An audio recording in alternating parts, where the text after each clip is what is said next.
अरे भाग्यवान, मेरे जूते कहाँ रखे हैं? मुझे बाहर जाने में देर हो रही है। तभी मालती कमरे में आती है। ये रहे आपकी जूते। मैं इन्हें साफ करने के लिए ले गई थी। अरे वाह, तुम कितनी समझदार हो। मेरे बिना कुछ कहे ही सारे काम कर देती हो।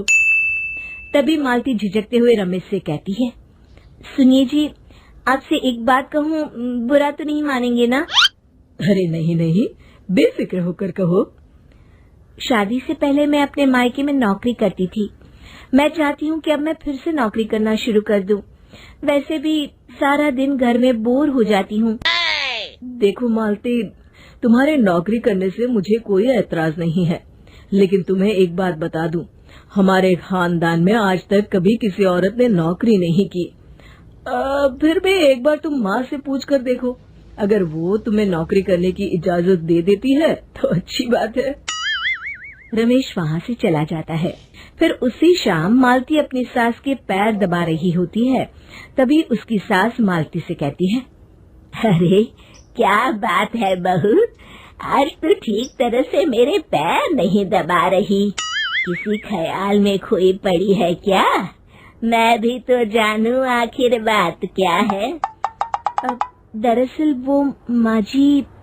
अरे हाँ हाँ बोलो, इतना सोच क्यों रही हो?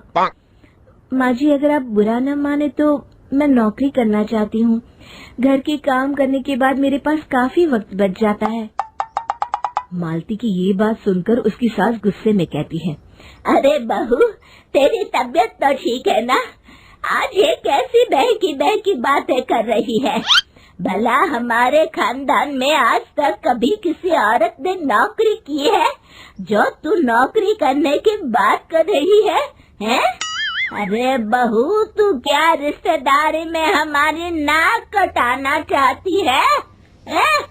जितना जल्दी हो सके अपने दिमाग से नौकरी का भूत उतार दे। और अब जा, जल्दी से रसोई में जा, खाना बनाने का वक्त हो रहा है।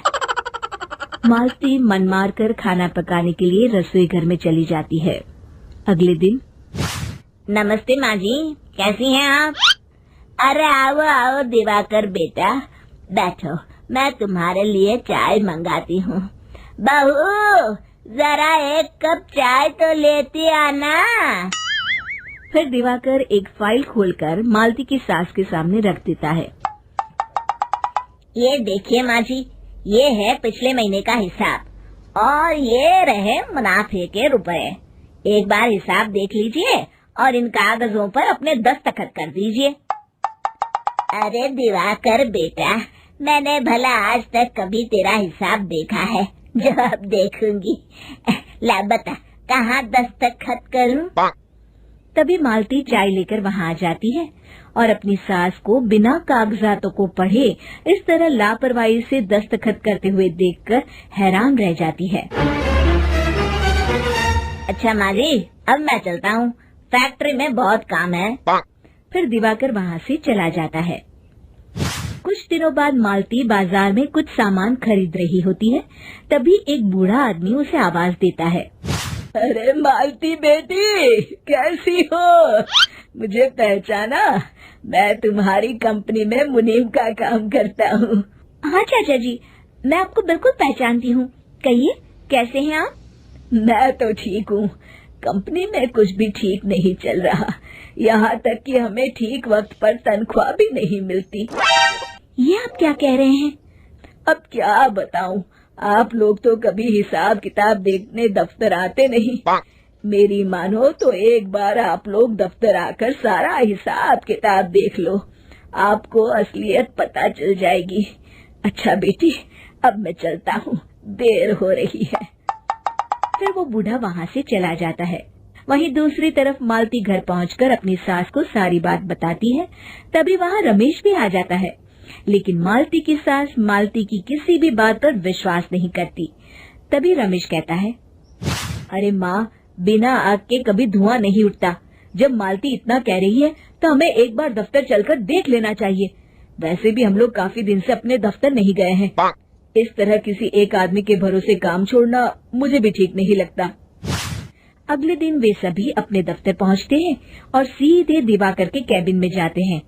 अचानक सबको एक साथ देखकर दिवाकर चौंक जाता है। अरे माँ जी, आप सब लोग अचानक यहाँ कैसे आ गए? अगर कुछ काम था तो मुझे एक फोन कर दिया होता, मैं आपके घर आ जाता। तभी मालती की सास कहती है, अरे दिवाकर बेटा, आज मैं हिसाब देखने दफ्तर आई हूँ, जरा मुझे पिछले 6 महीनों का हिसाब दिखाना तो बेटा। दिवाकर घबराते हुए हिसाब की फाइल मालती की सास को देता है। मालती की सास फाइल लेकर मालती को देती है और कहती है, ले बहू, देख ले हिसाब। मालती फाइल को बड़े गौर से देखती है और अगले ही पल उसे सारी गड़बड़ी समझ में आ जाती है। वो अपनी सास से कहती है, माँ जी, मुनीम चाचा बिल्कुल सही कह रहे थे। हमारी कंपनी में पिछले 6 महीनों में जितना मुनाफा हुआ है, हमें उसका आधा पैसा भी नहीं मिला। यूँ समझ लीजिए कि 1 रुपये में सिर्फ चवन्नी ही हमारे हाथों में आई है। मालती की बातें सुनकर मालती की सास गुस्से से दिवाकर को पूछती है, क्यों दिवाकर, मेरी बहू जो कह रही है वो सच है? दिवाकर समझ जाता है आज उसका भांडा फूट चुका है। वो गिड़गिड़ाते हुए कहता है, मुझे माफ कर दीजिए माँ जी, मैं पैसों के लालच में अंधा हो गया था। अरे वाह दिवाकर, तू तो 1 नंबर का चोर निकला। इतने दिनों से मैं तुझ पर आंख बंद करके भरोसा करती रही और तू मुझे ही चुना लगाता रहा। अभी के अभी निकल यहाँ से और दोबारा अपनी शक्ल मत दिखाना। दिवाकर वहाँ से भाग जाता है। मालती की सास मालती को शाबाशी देते हुए कहती है, बहू, आज मैं समझ गई कि पढ़ाई लिखाई हमारी जिंदगी में कितनी जरूरी है। मैं बहुत किस्मत वाली हूँ जो मुझे तुझ जैसी बहू मिली है। शिक्षा, पढ़ाई लिखाई का इस्तेमाल सही जगह करके हम दुनिया में बहुत कुछ बदल सकते हैं।